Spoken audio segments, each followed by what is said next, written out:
이 반석은 돌, 반석, 바위라는 문자적인 의미로 그 돌 위에 바위 위에 세우겠다 뭐 이런 얘기도 되죠. 그런데 우리가 그 의미를 잘 새겨보면 문자적인 의미만 있겠습니까? 우리가 성경을 계속 봐왔잖아요.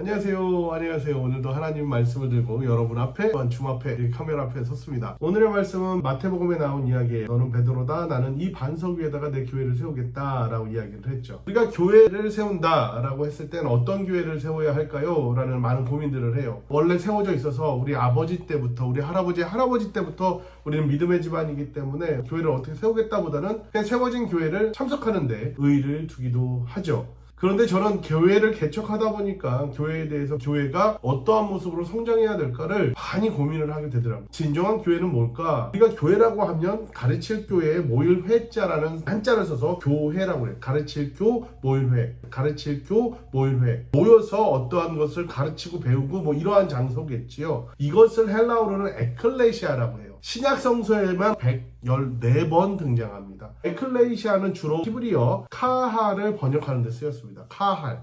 유대교의 회당인 시나고게처럼 카할은 assembly, gathering 등의 회중, 집회, 모임이라는 뜻으로 건물이나 장소와는 전혀 관계가 없는 말이에요. 카할, 에클레시아 뭐 이런 이야기가 사실은 건물 장소의 이야기가 아니라 회중, 집회, 모임을 뜻하는 얘기였어요. 그러니까 우리가 두셋만 모이면 그게 교회다라고 하는 말이 언어로 본다라면 맞는 이야기겠죠. 왜냐하면 건물이나 장소를 말한 게 아니니까요. 복음서에서 교회라는 말이 마태복음에만 3번 나오고 다른 복음서에는 전혀 등장하지 않습니다. 이 중에 가장 먼저 등장하는 것이 마태복음 16장 18절 오늘의 본문의 말씀이에요. 예수가 베드로에게 한 말 가운데 나옵니다. 너는 베드로다. 내가 이 반석 위에다가 내 교회를 세우겠다. 여기서 베드로는 반석이라는 것을 뜻합니다. 베드로의 뜻이 반석이에요. 이 반석은 돌, 반석, 바위라는 문자적인 의미로 그 돌 위에 바위 위에 세우겠다 뭐 이런 얘기도 되죠. 그런데 우리가 그 의미를 잘 새겨보면 문자적인 의미만 있겠습니까? 우리가 성경을 계속 봐왔잖아요. 그러니까 그 문자를 넘어서 기초, 근간, 베이스가 된다라는 얘기죠. 은유적인 표현으로 베드로, 반석이라는 상징적 표현을 하게 됩니다. 그러면 여기서 예수가 말하는 반석, 기초, 근간은 무엇일까요? 예수는 무엇을 근간으로 이런 이야기들을 했을까요? 우리가 앞절 16절에 베드로가 했던 고백을 염두에서 보면 조금 답이 보입니다. 시몬 베드로가 대답하였다. 선생님은 살아계신 하나님의 아들 그리스도십니다. 바로 그 고백 위에 세워지는 거예요. 베드로가 그렇게 고백했잖아요. 하나님을 믿고 그리고 예수를 살아계신 하나님의 아들로 고백하며 그리스도라고 고백하는 거예요.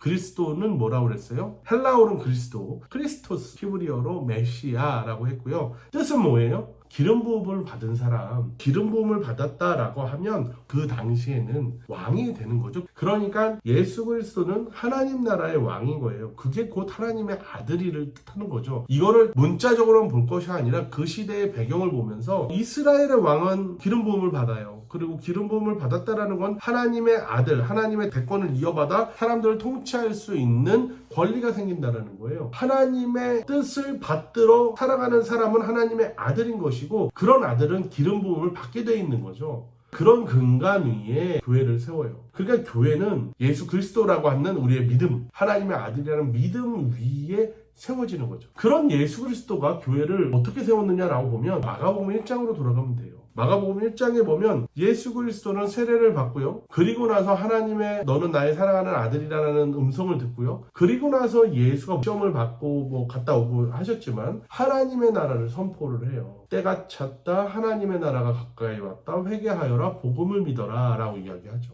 그렇게 하나님 나라를 선포하는 거예요. 하나님 나라를 선포하는 게 교회의 근간의 기본인 거예요. 그 교회가 세워지는 것은 하나님 나라를 선포하고 세우기 위해서 세워지는 거예요. 그러니까 이 교회라는 것은, 이 모임이라는 것은 세상에 돈을 추구하고 권력을 추구하고 있는 이 만몬과 싸우는 일이에요. 그러니까 자본주의의 근간과 어떻게 보면 반대되는 하나님 나라를 세우는데 노력하는 것이 교회가 해야 될 일이에요. 베드로를 근간으로 하여 세운다라는 얘기가 하나님의 뜻을 받들어 사는 아들의 삶을 기본으로 세우겠다라는 이런 이야기가 다 내포되어 있는 거죠. 그렇다면 그 하나님의 나라는 당연히 로마 황제가 이스라엘 왕이 사랑의 권력이 아닌 힘의 권력, 누르는 권력, 하이어라키, 이 어떤 계급화의 권력을 뛰어넘는 하나님의 나라를 세우는 데에 그 근간이 있다고 보면 돼요.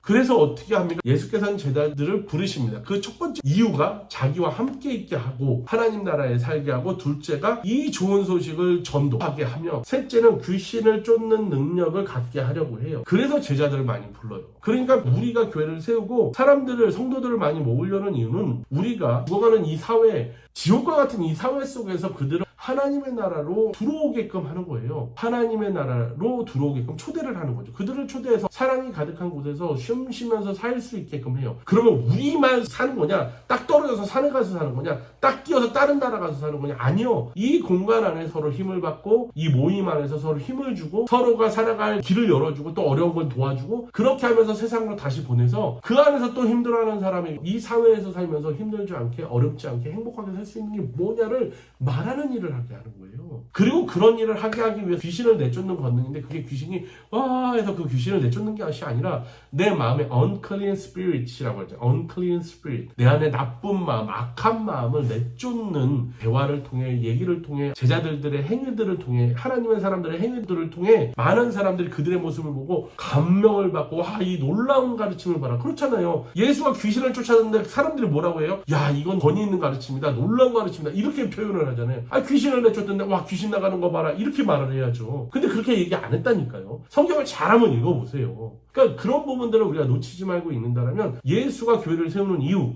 이 나라에서 살기 어렵고 힘들어하고 지쳐가고 죽어가는 사람들에게 새 생명을 불어넣고, 그 새 생명을 불어넣기 위해 교회라는 모임을 세우고, 그 모임에서 서로 힘을 합쳐서 서로를 돕게 하고 사랑하게 하고, 그리고 그 사랑이 흘러넘쳐서 많은 사람들에게 복음이 돼서 굿뉴스, 좋은 소식으로 전파되길 원하고, 그리고 하나님의 사람으로 사랑하는 마음으로 이 세상을 바라보고, 세상의 기준으로 바라보는 것이 아니라 하나님의 기준으로 세상을 바라볼 수 있게끔 하는 것, 그게 귀신을 내쫓는 권능이라고. 이것을 갖게 해서 교회를 세우려고 하는 목적이 있는 거예요. 교회를 세워서 이 세 가지 활동을 하며 이 세상 안에 in love and peace in God, 하나님 안에서 사랑으로, 평화로 살게 하게 하려는 거죠. in love and peace in God. 이것을 위해서 교회를 세웠다라는 거예요. 이것이 흔들리면 우리의 기초가 흔들리고 왜 교회가 세워져야 되는지 모른다는 거예요. 다시 말씀드립니다. 예수 그리스도와 함께 하려고 합니다. 두 번째, 그 함께하는 시너지 효과로 많이 힘들고 지쳐하는 사람들에게 굿뉴스, 복음을 전하기 위함이에요. 그리고 그 전하는 힘을 위해서 그 unclean spirit, 귀신을 내쫓는 권능, 가르치는 능력, 그러니까 그들의 마음 안에 만약에 잘못 세워진 시스템이라면 더 나은 시스템을 이야기해서 사랑으로, 사랑의 시스템으로 우리가 이 사회를 살아가자 말하게 하는 능력, 그래서 그 안에 악한 마음이 떠나가고 권력을 쫓아 살고 돈을 쫓아는 그 마음을 내보내는 능력을 제자들에게 주려고 하는, 이것이 교회의 참된 세워짐이다. 그 기초 위에다가 세워진 거다 라고 보면 되는 거예요. 교회를 세우는 데 있어서 우리가 기억해야 될 것입니다. 예수가 세우겠다라는 반석, 돌 위에 세운다, 튼튼한 믿음 위에 세운다라는데, 그 믿음의 해석이 너무 여러 가지라 참 답답한 마음이 많이 있어요. 근데 그 믿음은 우리가 하나님의 아들로서 로마 황제가 다스리는, 제압하고 나가는 그 권력의 힘이 아니라 사랑으로 아래서부터 섬기는 서번트의 섬김의 개념으로 우리가 교회를 만들어서 세상 사람들이 그것을 보고 놀라고 또 느끼고 깨달아서 세상도 그렇게 만들어가게끔 하는 것이 우리의 선별 과제이고 우리가 이 땅에 불려진 이유인 것입니다. 그러니까 그것을 잊지 말아야 돼요. 우리가 저 천국을 이야기하는 것도 모두 나쁘지 않습니다. 허나 정말 중요한 것은 내가 지금 현재 이 교회 안에서 정말 참 하나님의 나라가 세워지는 교회를 세워가고 있는지와, 그리고 그 교회를 세우기 위해서 내가 어떠한 노력을 하고 있는지와, 그 성경을 통해서 우리가 꼭 배워야 한다는 거. 그래서 성경을 놓지 말고 읽어야 된다는 거. 이것을 좀 잘 알아서 깨달아서 믿었으면 좋겠다. 이 복음이라는 게 나의 복음을 위해서가 아니라 이 교회의 발전과 이 세상에 많은 사람들에게 하나님의 사랑이 뻗치고 그들의 삶이 변화돼서 행복하게 살게 하는 것, 그게 우리의 메시지임을 다시 한번 꼭 기억하고 그렇게 살아가는 여러분과 저가 되길 간절히 원합니다. 고맙습니다. 오늘 이만 마칠게요.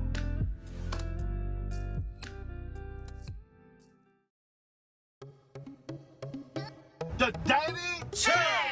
홍대창연 교회.